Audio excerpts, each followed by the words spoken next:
Hello everyone. We hope you're enjoying ImageCon so far and welcome to today's session on programmable media. I'm Prajanma, I'm the product marketing lead for programmable media, and I'll be hosting this session with Yehuda, who heads the developer products at Cloudinary. So in today's session, we aim to cover four key things. We'll start with some key market trends we are seeing, going over some of the new product releases. We'll also have a demo for our video slideshow feature, and we'll close it with a sneak peek at the items that are on the roadmap. So post this presentation, we'll also have some time to answer questions from the audience.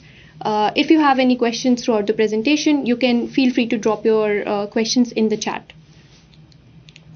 So before we dive into these topics, for those of you who are not familiar with programmable media, let's have a quick overview of what it can help you or what it helps our customers with. Programmable media is our core offering for developers. It's our API-based product which enable developers to build engaging visual experiences at scale for their websites and apps. And with programmable media, developers can automate those manual repetitive tasks which are associated with images and video processing before you can put it on your website or app. Programmable media offers two key capabilities. So the first one is automation of your image and video supply chain. So think about the manual processes you may be doing today to make an image or video ready for your website and app, like editing, cropping, applying overlays. So all of these can be automated. And some of our customers have actually saved up to 90% of the time spent on these processes previously, which dramatically reduce their time to publish these assets onto their website and app. The second key capability we offer is to help you store, organize, and manage the vast amount of image and video in an automated and intelligent way, which is powered by artificial intelligence. So think about auto tagging, auto focusing on a certain object within an image or video, content moderation for user generated content. These all can be automated through our APIs.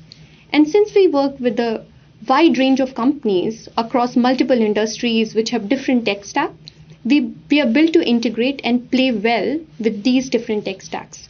So that's a high level overview of programmable media. So now, as per the agenda, moving on to some of the key market trends which we are seeing and our customers are experiencing today, especially over the last year and a half. It has been heavily influenced by COVID. COVID created a huge shift in consumer behavior as consumers were forced to rely on digital channels for even their day-to-day necessities, and it brought an entire new demographic of consumers online that may have never shopped before on the web. So from a business perspective, this translated into a few things. So firstly, this accelerated the digital transformation initiatives, especially for the non-digital first or the brick and click players.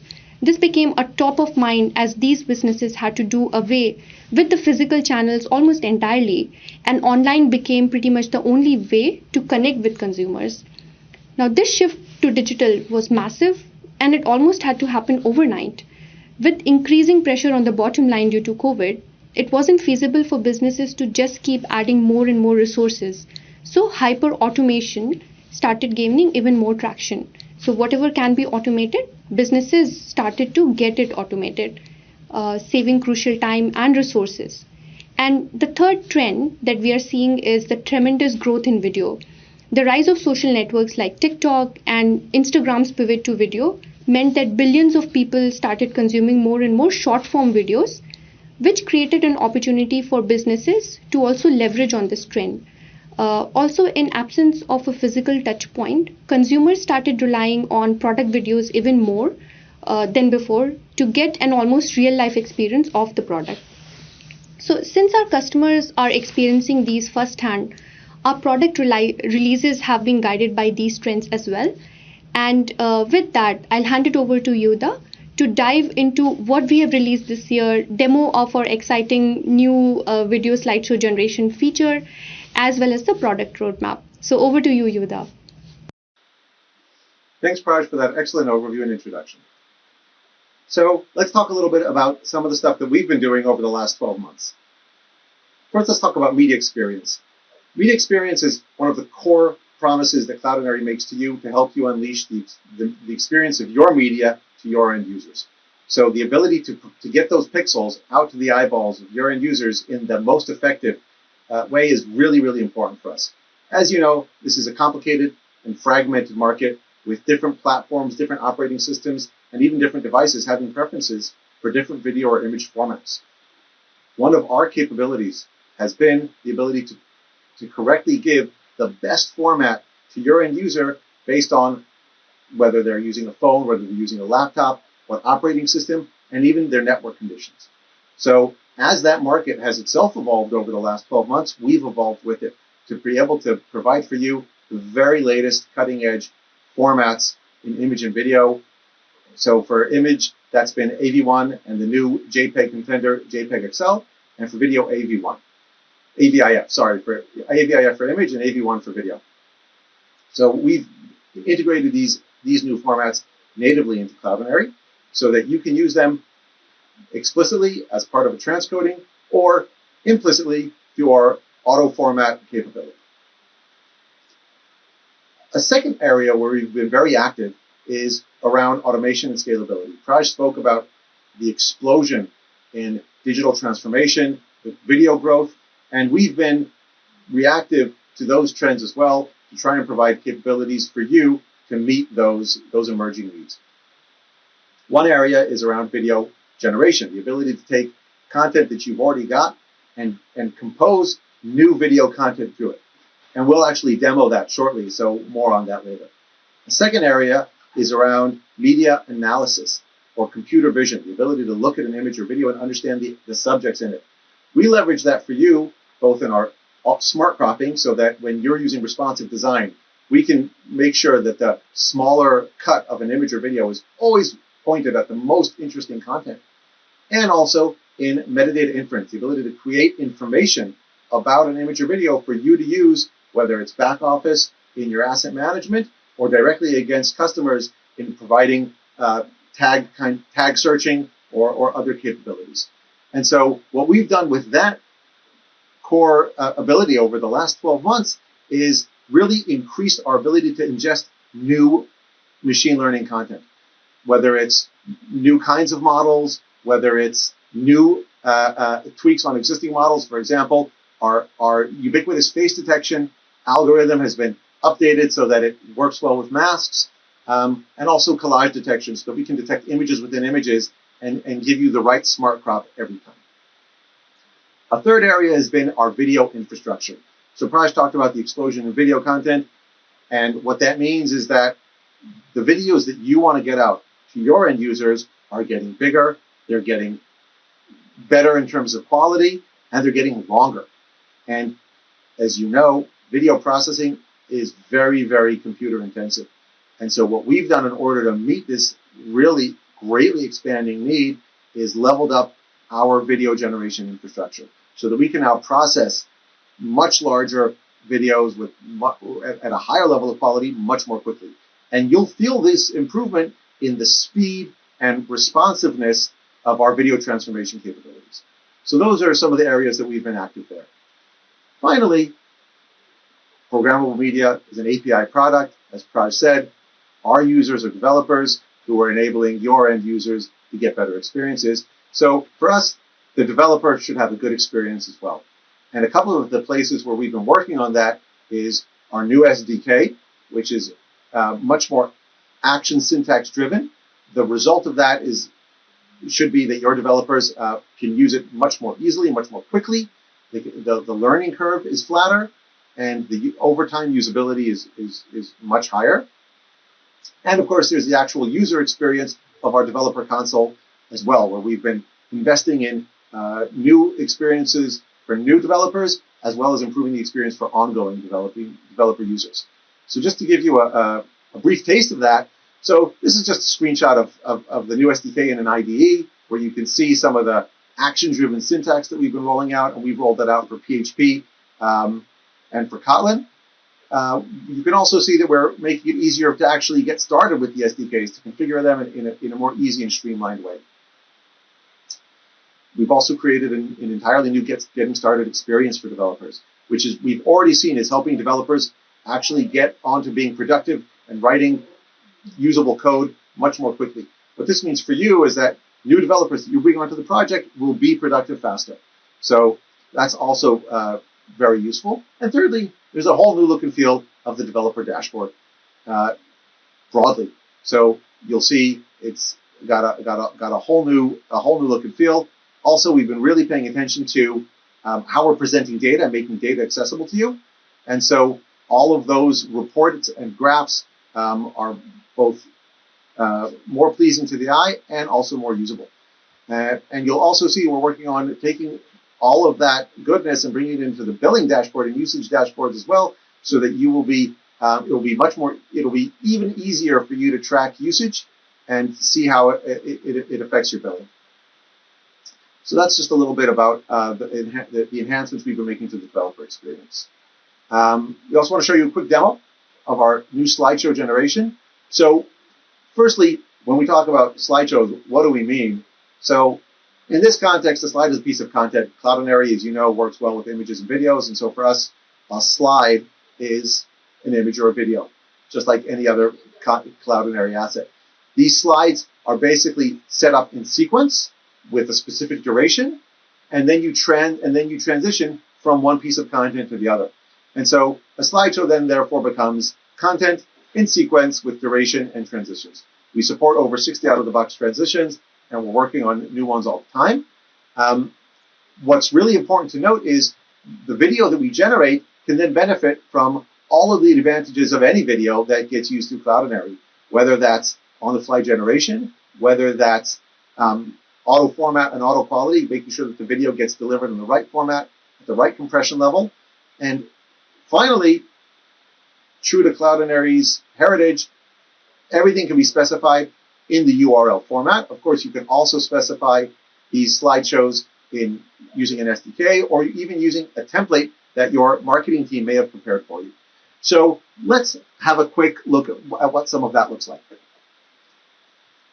Here's a video that we created looking at some of our customers' websites doing the screen recording.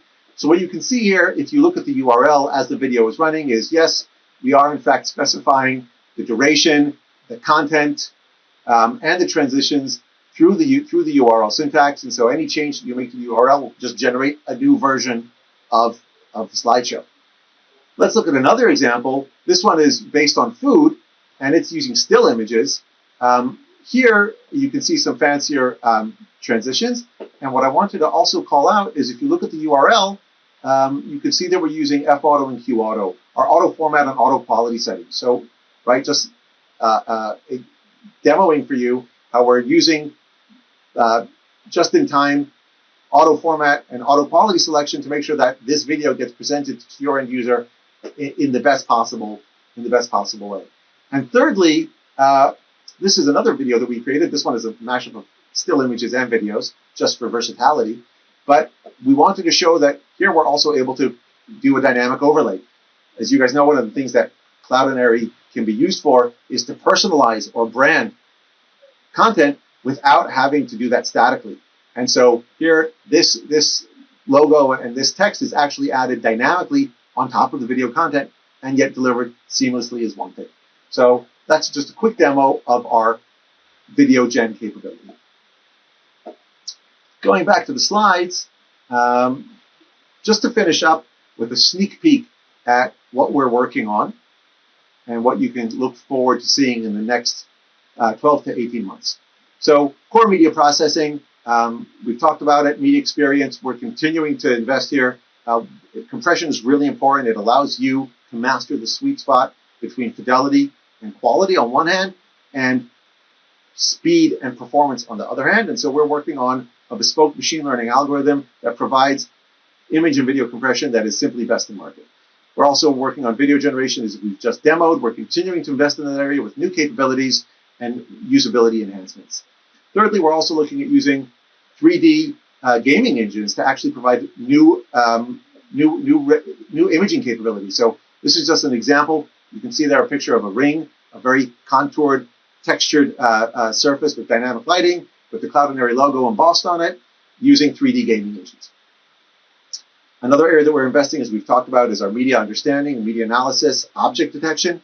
So where we're continuing to invest is using the new infrastructures we've built last year. Now we're starting to actually broaden our library of objects for you to choose from fashion to furniture, industry-specific models. These will all be things that you guys can choose and use in your auto-cropping or auto-tagging features. Secondly, we're also actually adding support for custom models. So if you have developed a custom model which is really specific to your business, whether it's custom jewelry models, automotive parts, or what have you, you can actually host those models on our service and gain the ability to then auto tag or smart crop perfectly tuned to your objects.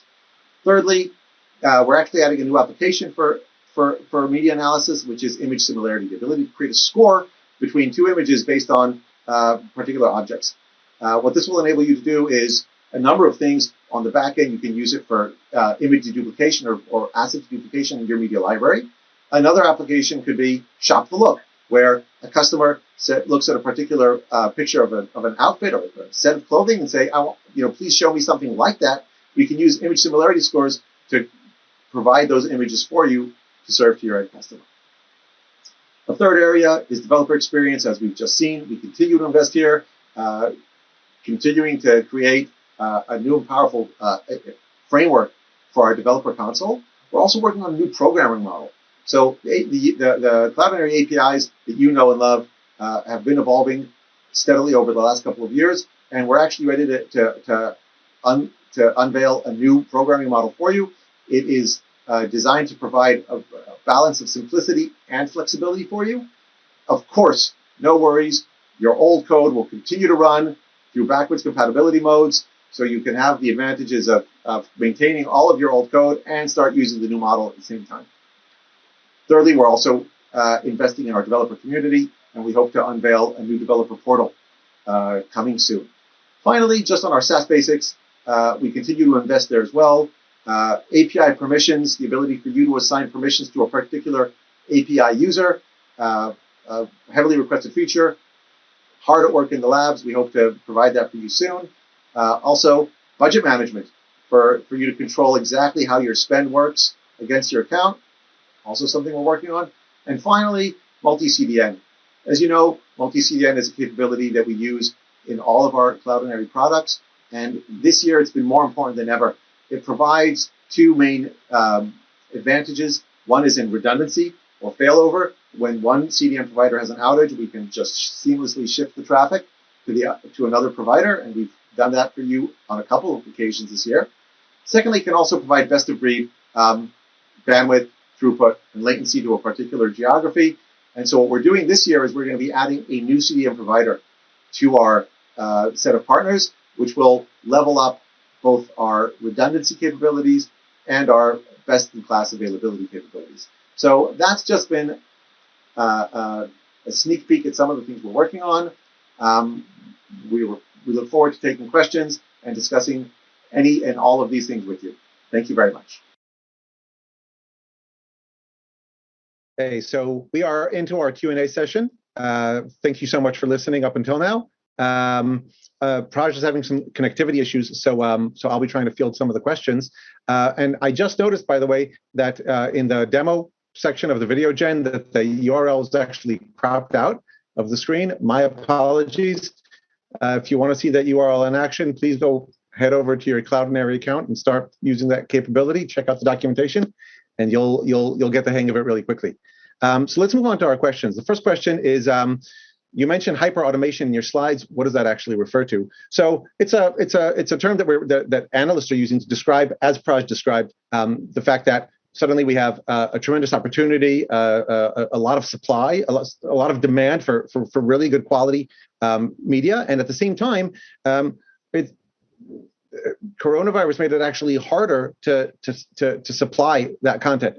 Digital supply chains were disrupted. People couldn't show up to work. Photo shoots were more chaotic. And so you have this confluence of, at the same time, you want to give more, but it's also harder to produce it. And so the response of the technical world has been to hyper-automate, to automate more and more and more. The level of automation that we had previously was insufficient to these dual challenges, and so it's a higher level of automation. And of course, Cloudinary fits into that because we allow you to automate so much of your digital supply chain and media delivery experience. Hope that answers the question. Next question. Custom models sound really interesting. Can you elaborate a bit more on how it can be used? So, right, yes, absolutely. The way object detection fundamentally works is we look at all of the pixels in a frame of a video or in an image and try and understand, using machine learning models, what the objects are in the picture and how they might relate to each other. So there's a lot of models out there that are in use in the world. A lot that we use. Face detection is an obvious one. Simple object detection, like cats, dogs, vases, all that kind of stuff. That's fairly run of the mill. Custom object models is when your business has really specific needs. For example, you may be a jewelry company, and you may want the ability to not only tell that there's a piece of jewelry, but actually which model or what piece of jewelry it is.